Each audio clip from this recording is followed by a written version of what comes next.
BRS కీలక నేతలిద్దరూ ఢిల్లీ బాట పట్టడం చర్చనీయాంశంగా మారింది. Party working president KTR, trouble shooter Harish రావులు గురువారం సాయంత్రమే ఢిల్లీకి వెళ్లారు.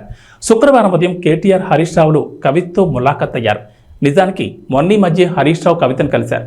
వారం కూడా అయిందో లేదో హరీష్ రావు మరోసారి ఢిల్లీకి వెళ్లారు. అది కూడా కేటీఆర్తో కలిసి ములాఖతులో కవితను కలిశారు. కేటీఆర్ కూడా గ్రేటర్ హైదరాబాద్ మీటింగును తలసానికి అప్పగించి మరీ వెళ్లారు.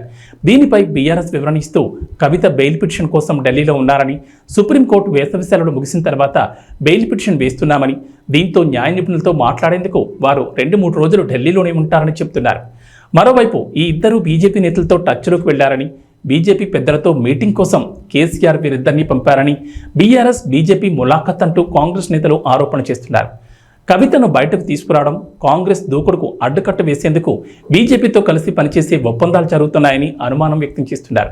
ఆ ఆరోపణల తర్వాత బీఆర్ఎస్ వివరణ ఇవ్వడం ఇప్పుడు మీడియా వర్గాల్లోనూ చర్చనీయాంశంగా మారింది.